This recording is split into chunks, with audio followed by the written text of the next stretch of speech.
Olá, você está no canal Os Federais do Ensino, Papo Trânsito, e o papo de hoje é sobre uma daquelas regras que vira e mexe causa uma confusão danada no trânsito, a tal da fila única para ciclistas. A gente vai desvendar juntos o que diz o artigo 247 do Código de Trânsito Brasileiro. E aí a gente já chega com a pergunta de R$ 1 milhão, não é mesmo? Ciclista e motorista dividindo a mesma faixa. Quem tem a preferência? Essa é uma dúvida que gera muito conflito, então, para não ter mais discussão, vamos ver o que a lei diz de verdade. Então vamos lá. Para a gente entender direitinho, a primeira coisa é ir direto na fonte, né? Ver o que o Código de Trânsito Brasileiro fala, preto e no branco, sobre essa regra da fila única. Pois é, a gente lê isso aí, parece um juridiquês meio complicado, né? Mas calma, que traduzindo para o nosso dia a dia, para o trânsito real, a ideia é bem mais simples do que parece. Então, resumindo a ópera, tem que andar em fila, um atrás do outro e bem no cantinho da pista. Mas presta atenção no detalhe que muda tudo. A própria lei fala, sempre que não houver acostamento ou faixa a eles destinados. Ou seja, essa regra tem exceções bem claras. E para não ter erro na hora de aplicar essa regra, a gente precisa entender o que significam exatamente alguns termos que a lei usa. Vamos decifrar esse código para ninguém mais ter dúvida. Olha que interessante. A lei não fala bicicleta, ela fala ciclo. Isso é mais abrangente, sabia? Inclui não só as bikes, mas também um carrinho de mão, por exemplo. Qualquer veículo que precise da nossa força para se mover. E o que seria esse tal de bordo da pista?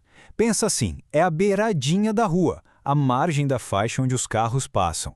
É bem ali naquele cantinho que a circulação em fila única deve acontecer, claro, quando não tem outra opção melhor.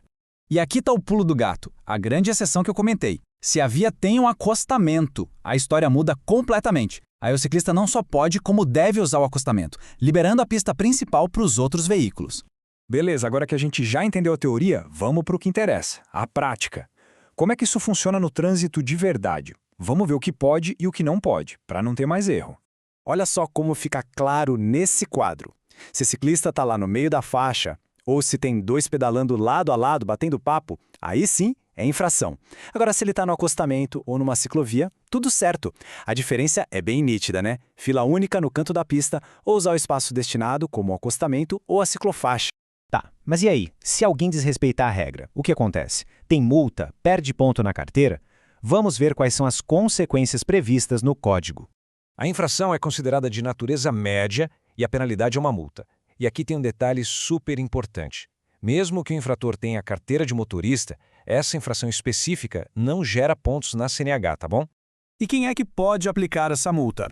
Bom, a responsabilidade é bem ampla. Pode ser tanto o agente de trânsito da sua cidade, na rua do bairro, quanto a polícia rodoviária, seja estadual ou federal, lá na estrada. No fim do dia, o mais importante de entender não é só decorar o artigo da lei.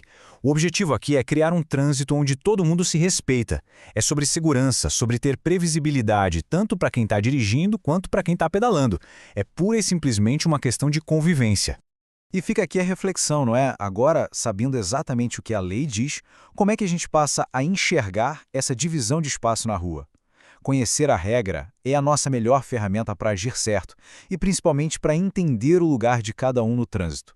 Os Federais do Ensino, um papo melhor para um mundo melhor. Este material foi produzido por J. Nascimento. Se você curtiu o nosso papo de hoje, não esquece de deixar o seu like e seguir a gente nas redes sociais. E para entrar em contato, o e-mail é federaisdoensino@papodetransito@gmail.com.